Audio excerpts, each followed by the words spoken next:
আসসালামু আলাইকুম সবাইকে, আশা করি আপনারা সবাই সুস্থ আছেন। হালকা স্ক্রিনে আপনাদের সবাইকে স্বাগতম জানাচ্ছি। আজকে আমরা বুটেক্স নিয়ে আদ্যপান্ত যা যা আছে সবকিছু নিয়ে আলোচনা করব। অর্থাৎ যারা ক্যান্ডিডেট আছেন তারা সাবধানে সবকিছু শুনেন। আপনাদের প্রথমে আবেদন সময়সীমা কতটুকু ছিল?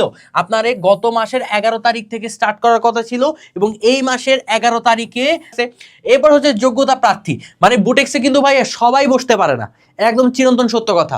যেমন হচ্ছে আপনার এই টোটাল সারা বাংলাদেশে আপনার ব্যাচে পিসিএম ফিজিক্স কেমিস্ট্রি ম্যাথের সর্বোচ্চ 14,000কে তারা বসাবে, অর্থাৎ নাম্বার ওয়াইজ তারা 14,000 বসাবে। এবং মজার কথা শুনেন, আমারই এক আত্মীয় বুয়েট আর্কিটেকচারে পরে, খুব সম্ভবত 23 ব্যাচ, ঠিক আছে, সে বুটেক্সে পরীক্ষা দিতে পারে না, বাট পড়তেছে বুয়েট আর্কিটেকচারে। মানে শুনতে জিনিসটা হচ্ছে খুব ক্রিঞ্জ মনে হলেও এটা হচ্ছে অ্যাকচুয়াল সত্য কাহিনী। এবং আমি নামটা ডিসক্লোজ করতে চাচ্ছি না, কারণ দেখা যাচ্ছে যে পরবর্তীতে এটা ঝামেলা হইতে পারে। তার মানে দেখেন যে বাংলাদেশের আপনি এতটুকু বুঝতে পারেন যে বুয়েটে বসা যায়, বাট বুয়েটের টিকাটা টাফ। বাট আপনি বুটেক্সে টিকা তো দূরে কথা, বুটেক্সে বসতেই পারতেছেন না, এরকম সিনারিও কিন্তু অনেক আছে। সো আপনাকে আগে দেখতে হবে যে আপনি বাংলাদেশের টপ 14,000-এর মধ্যে আসেন নাকি নাম্বারের ভিত্তিতে। যদি না থাকেন তাহলে আমি বলবো যে আপাতত এটা স্কিপ করতে পারেন, এই চিন্তাধারা স্কিপ করতে পারেন। বাট আপনার যদি মনে হয় যে না আমি টপ 14,000-এর মধ্যে চলে আসবো ভাইয়া, তাহলে 100% প্রিপারেশন নেন। কেন প্রিপারেশন নেন আমি বলি। ঢাকা শহরে, ঢাকার মধ্যে পাবলিক নাম করা পাবলিক ইউনিভার্সিটি কি কি আছে? অবশ্যই বুয়েট আছে, ঠিক আছে, ডিইউ আছে, এরপরে কি আছে বলেন?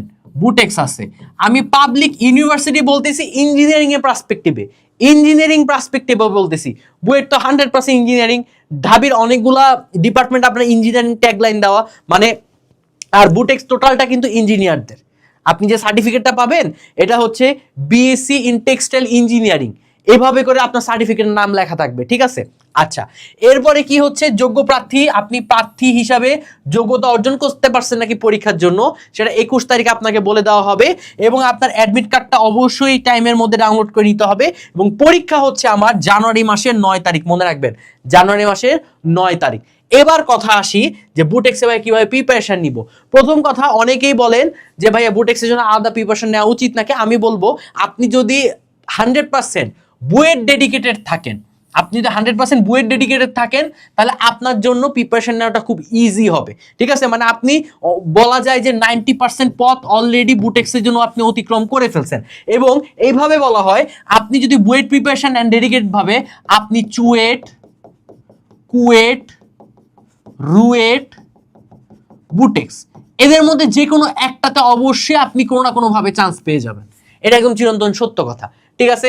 তারপরে কোশ্চেন ব্যাংক প্র্যাকটিস, আপনি যখন বুটেক্সের জন্য প্রিপারেশন নিতে যাচ্ছেন, আপনার তো অবশ্যই এতদিন ইঞ্জিনিয়ারিং কোশ্চেন ব্যাংক করছেন, তারপরে হচ্ছে বুটেক্সে, বুয়েটের আগে যেহেতু বুটেক্সের পরীক্ষা হয়ে যাচ্ছে, তার মানে বুয়েটেরও কোশ্চেন ব্যাংক করছেন। তার মানে আপনার টার্গেট থাকবে ভাইয়া আগে বুয়েটের কোশ্চেন ব্যাংকটা আমি সলিউশন করি, কোশ্চেন ব্যাংকটা সলিউশন করব। তারপরে কি করবো ভাইয়া, বুটেক্সের কোশ্চেন ব্যাংকটা সলিউশন করব, ভাইয়া সলিউশন করব। তারপরে যদি টাইম থাকে রেস্ট অফ দ্য ইউনিভার্সিটির কোশ্চেন ব্যাংকগুলো দেখব,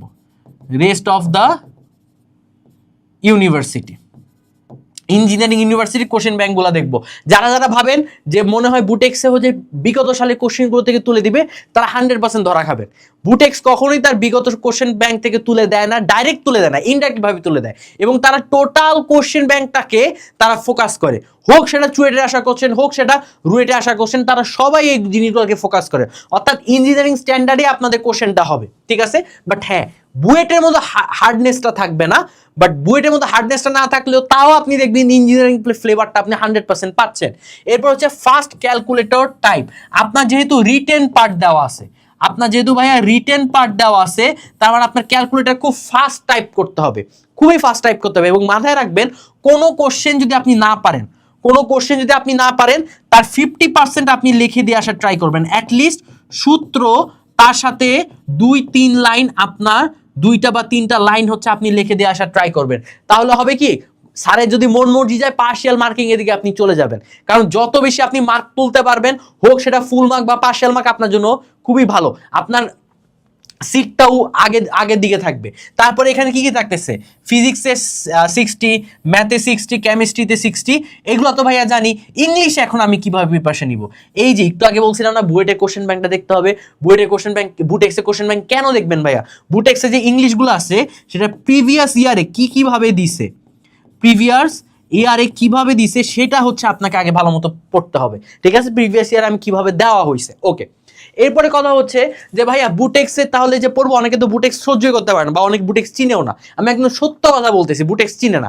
বাট আপনি যদি দেখেন যে আপনার বুয়েট, কুয়েট, চুয়েট, রুয়েট, এই 4টা ইউনিভার্সিটি যে প্যারালালে যায়, বুটেক্স কিন্তু 100% একটু বিপরীত দিকে যায়।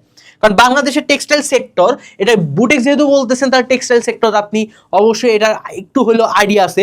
বা এখানে অনেকেই দেখতেছেন যাদের আব্বু হয়তো বা বাইং হাউসে জব করে, বাইং হাউসে অ্যাকাউন্টস ম্যানেজমেন্টে আছে, তারপর হয়তো বা কোনো হচ্ছে মার্চেন্ডাইজার আকারে আছে, কোনো না কোনোভাবে বাইং হাউসের সাথে রিলেটেড, গার্মেন্টসের সাথে রিলেটেড, ইন্ডাস্ট্রির সাথে রিলেটেড। আমি এবার আপনাদের বলতেছি না, আপনাদের আব্বুদের কথা বলতেছি।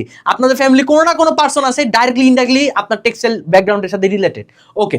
সো এখানে আপনার মেনলি 11টা ডিপার্টমেন্ট আছে, এখানে আপনার 11টা ডিপার্টমেন্ট আছে। সেটা হচ্ছে ওয়েট প্রসেস আছে, ফেব্রিক ইঞ্জিনিয়ারিং আছে, ইয়ার্ন ইঞ্জিনিয়ারিং আছে, তারপরে হচ্ছে আপনার অ্যাপারেল ডিপার্টমেন্ট আছে, এখানে ডাইস এন্ড কেমিক্যালস আছে, তারপরে ফ্যাশন ডিজাইন আছে, সব কিছু আছে। মানে অ্যাজ এ টেক্সটাইল ইঞ্জিনিয়ার হিসাবে যে যে ডিপার্টমেন্ট আপনার দরকার, সব ডিপার্টমেন্টগুলো আছে। বুঝা গেছে? আচ্ছা, এবার হচ্ছে এখানে হচ্ছে আপনি মেইনলি হচ্ছে ইঞ্জিনিয়ারিং এর ফ্লেভারটা কিভাবে পাবেন? এখানে আপনি র ইঞ্জিনিয়ারিং ফ্লেভারটা পাবেন না। টেক্সটাইলের জন্য যা যা দরকার একদম আপনার ফাইবার বা আঁশ থেকে শুরু করে এই যে রেডিমেড গার্মেন্টস, আরএমজি, এটার জন্য যে পার্টটুকু দরকার এখানে সব কটা পার্টই আপনাকে পড়ানো হবে। তার মানে 100% বুঝতে পারছেন, একজন সিভিল ইঞ্জিনিয়ার যা যা পড়ে এটা অবশ্যই টেক্সটাইল ইঞ্জিনিয়ার পড়বে না। একজন সিএসি ডিপার্টমেন্টে যে ছেলেটা পড়ে এটা 100% আমরা নিজেরা পড়বো না। যদিও আমার ব্যক্তিগতভাবে 1-1 মানে ফার্স্ট ইয়ার ফার্স্ট সেমিস্টারে আমার সি প্রোগ্রামিং ছিল, বাট ওটা কতটুকু দরকার, যতটুকু আমার টেক্সটাইল সেক্টরের জন্য দরকার। আমরা মেকানিক্যাল ডিপার্টমেন্টে অনেক কোর্স করছি, যেটা আমার টেক্সটাইলের জন্য যতটুকু দরকার ততটুকুই পড়ছি, ঠিক আছে?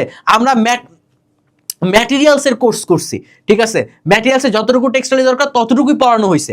তার মানে আমাদেরও বাইরে জিনিস পড়ানো হয়, আমাদেরও ম্যাথ, ফিজিক্স, কেমিস্ট্রি আছে, কিন্তু যতটুকু দরকার ততটুকু আছে, একদম ইন ডেপথে নাই। আবার ইন ডেপথে আমরা কোনটা যাই? ইন ডেপথে যে আমরা হচ্ছে ইয়ার্ন রিলেটেড কিছু হইলে, ফ্যাব্রিক রিলেটেড কিছু হইলে, ডাইস অ্যান্ড কেমিক্যালস অথবা ওয়েট প্রসেস রিলেটেড কিছু হইলে, এগুলোতে আমাদের একদম ইন ডেপথ সব কিছু দেখানো হবে। এরপর দেখেন আপনার চাকরি ক্ষেত্রে, আমি এবার ডাইরেক্টলি বলতেছি, ইউনিভার্সিটিতে পড়তেছেন, আমি চাকরি ক্ষেত্রে বলি। চাকরির বাজার 100% ইঞ্জিনিয়ারদের জন্য একটা হেক্টিক, একটা হেল অবস্থা, ঠিক আছে? আপনি সিএসি থেকে পড়েন, আপনি ট্রিপলি থেকে পড়েন, আপনি সিভিল থেকে পড়েন, তারা যত গর্ব করে বলুক তাদের চাকরির অবস্থা যেমন খারাপ, টেক্সটাইলের চাকরির অবস্থাও খারাপ। কিন্তু সুবিধাটা হচ্ছে টেক্সটাইলে যেহেতু বাংলাদেশ আরএমজি সেক্টরে খুব বেশি অ্যাডভান্সড, ঠিক আছে? আমাদের হচ্ছে ইকোনমিক সিস্টেমে আরএমজি একটা ভালো একটা জায়গা দখল করে আছে। তার মানে কি, আমাদের স্পিনিং মিল, নিটিং মিল, তারপরে বাইং হাউস, গার্মেন্টস অফারটা বা চাকরির একটু অপরচুনিটি 100% ওদের থেকে একটুখানি হইলেও আমরা একটু বেশি আছে, বুঝতে পারছেন? তার মানে ওদের থেকে আমরা একটু সুবিধাজনক জায়গায় আছি। অ্যাটলিস্ট আপনার মানে গ্র্যাজুয়েশনের পরে হয়তোবা তাদের মতো, ঠিক আছে, তাদের তো অর্ধেকই চাকরি নাই, বাজার খারাপ। তার মধ্যে যারা হচ্ছে টুকটাক একটু নাম করা ইয়েতে জায়গায় ঢুকতে পারে, ওদের মতো হয়তো বা বেতন পাবেন না, বাট একটা টাইমে গিয়ে তাদেরকে বেতনের দিক থেকে তাদেরকে ছাড়া যাওয়ারও চান্স আছে আপনার, ঠিক আছে? আমি নর্মাল একটা বলি, বাংলাদেশে একটা স্পিনিং মিল বা একটা স্পিনিং হচ্ছে ইন্ডাস্ট্রি দিতে গেলে কত টাকা লাগে জাস্ট একটু গুগল করেন, বুঝতে পারছেন? একটা গুগল করেন তাহলে আপনি অ্যারাউন্ড বুঝতে পারবেন। বাংলাদেশে অলমোস্ট হচ্ছে নিটিং এর উপর, নিটিং ইন্ডাস্ট্রিগুলো আছে, উইভিংও আছে টুকটাক, বাট খুব বেশি না। এবং আপনি চিন্তা করেন আপনার H&M, হামিম গ্রুপ যতগুলো আছে, এটা হচ্ছে সব কিন্তু টেক্সটাইল ব্যাকগ্রাউন্ডের, এবং এখান থেকে কিন্তু সব থেকে ভালো ভালো জায়গাগুলো তারা হচ্ছে হোল্ড করে আছে, বুঝা গেছে? তার মানে এরকম না যে আপনি হচ্ছে বুটেক্সে ঢুকে আপনার ফিউচার নাই, ঠিক আছে? ওরা তো মনে হয় খুব খুব ভালো ভালো জায়গায় যাচ্ছে, ওরা তো মেলা মেলা টাকা কামাইতেছে, আমরা তো ফকির, এরকম কিছু না। ওরাও ফকির, আমরাও ফকির, কিন্তু সুবিধা কি জানেন? ওদের থেকে আমাদের অপরচুনিটি একটু বেশি। এবং 8, 9, 10 বছর পরে যারা টেক্সটাইলে একদম ইন্ডাস্ট্রি লেভেলে আছে, যারা 8, 9, 10 বছর এক্সপিরিয়েন্স গেইন করে ফেলছে, তাদের স্যালারি দেখে না, তাদের স্যালারি দেখে, ঠিক আছে? আমাকে একটা ভাই বলছিল এরকম যে তুমি যদি ইন্ডাস্ট্রিতে ভালো মতো এফোর্ট দিতে পারো, তোমার ওয়াই কোনো গ্রাফ নাই, মানে ওয়াই গ্রাফটা কোনো লিমিটেড না, তোমার ওয়াই গ্রাফ খালি উঠতে থাকবে। তাহলে বুঝতে পারেন টাকার অ্যামাউন্ট কত বাড়তে থাকে, এবং এটা চিরন্তন সত্য কথা, ঠিক আছে, একটা টাইমে 2000 সালে 2000 সালে 2005 সালে টেক্সটাইলের যে লেভেলে ক্রেজ, আপনারা হচ্ছে যে কাউকে, আপনার বয়সী বড় যে কাউকে বলতে পারেন। আমার নিজের আব্বু হচ্ছে বাইং হাউস থেকে আসা, মানে বুঝতে পারছেন, আমার নিজের আব্বাই বাইং হাউস থেকে আসা। সো বুটেক্সে পড়ার আগে আমি জিনিসপাতিগুলো খুব ভালো জানতাম না, বাট কিছুটা আইডিয়া আমার মাঝে ছিল। সো আর বেশি কথা বলবো না, আপনারা যদি এই টাইপগুলো ভালো মতো করতে পারেন তাহলে দেখবেন যে আপনার বুটেক্সের প্রিপারেশন অনেকটা ডান।